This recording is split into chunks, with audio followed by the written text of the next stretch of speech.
Welcome to the Bare Metal Cyber Security Plus podcast. This series helps you prepare for the CompTIA Security Plus exam with focused explanations and practical context. For a companion study guide, check out the Achieve CompTIA Security Plus 701 Exam Success by Dr. Jason Edwards. It is the most concise and complete Security Plus guide on the market, built for busy professionals who want to pass the exam fast and on their first try. You can find this book and others at cyberauthor.me. Internal audits are essential to maintaining a strong security posture and a reliable compliance program, but who ensures those audits happen and how are they structured? That's the focus of today's episode. In episode 199, we explore two important components of audit structure within organizations: the role of audit committees and the process of conducting self-assessments. These mechanisms support transparency, accountability, and continuous improvement across the entire enterprise. Let's begin with audit committees. An audit committee is a formally established group within an organization that provides oversight and guidance to internal audit functions. In larger organizations, this committee often reports directly to the board of directors or the highest level of governance. Its role is to ensure that internal audits are objective, comprehensive, and aligned with organizational goals and regulatory requirements. The audit committee does not conduct audits itself. Instead, it supports the audit process by approving audit plans, reviewing audit findings, ensuring resources are allocated properly, and holding leadership accountable for remediation. Committee members may include senior executives, legal counsel, compliance officers, and independent directors with financial or operational expertise. An effective audit committee adds structure to the governance model. It ensures that audit activities are not influenced by internal politics or hidden conflicts of interest. In some organizations, the presence of a strong audit committee is also a requirement for maintaining certain certifications or regulatory licenses. Let's look at a real-world example. A publicly traded software company has an internal audit department that conducts quarterly audits across various business units. The audit committee, which includes independent directors, meets before and after each audit cycle. They approve the audit scope, review findings, and challenge leadership on areas where controls are weak or remediation is lagging. When the audit team identifies repeated failures in access control reviews, the committee escalates the issue to the Chief Information Officer and mandates a cross-departmental response plan. As a result, the company improves its posture before facing external regulators. The audit committee didn't run the audit, but its oversight ensured the findings turned into meaningful action. Audit committees are also critical during external investigations. If a regulator questions the effectiveness of the compliance program, the organization can point to the audit committee's activity, minutes, and follow-up as evidence of strong governance.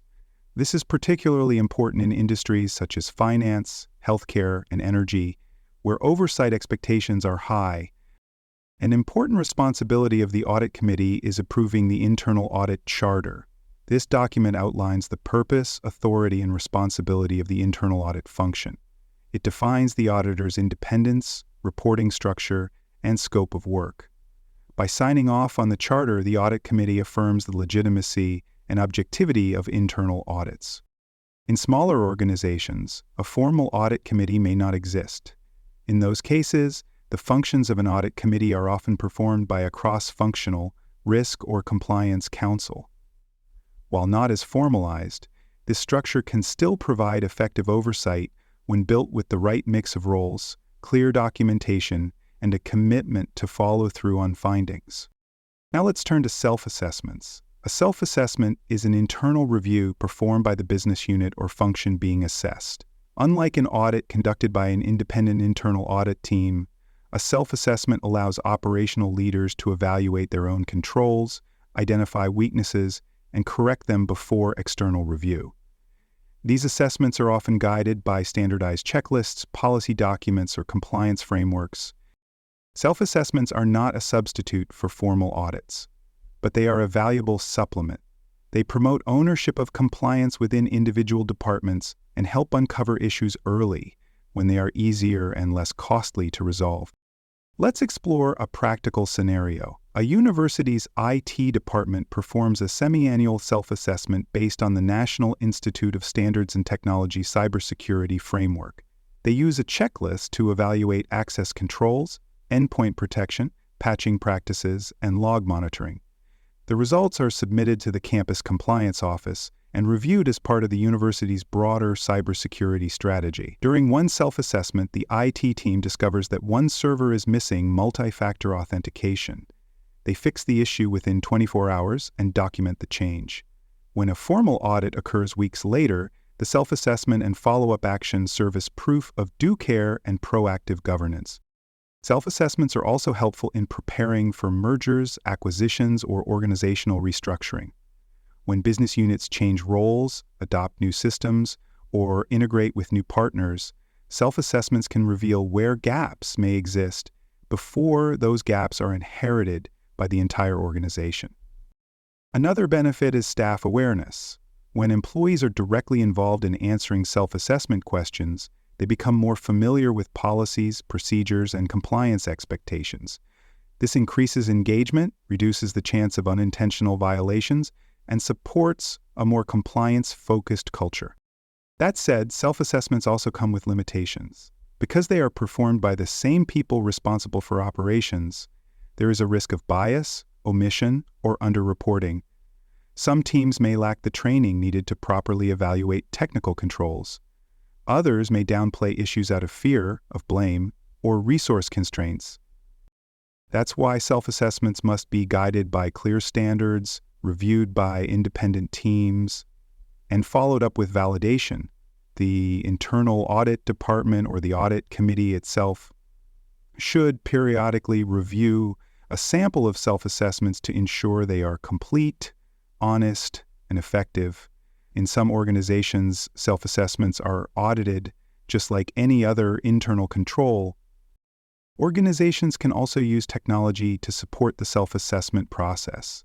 Automated surveys, workflow tools, and dashboards can standardize responses, track progress, and escalate red flags.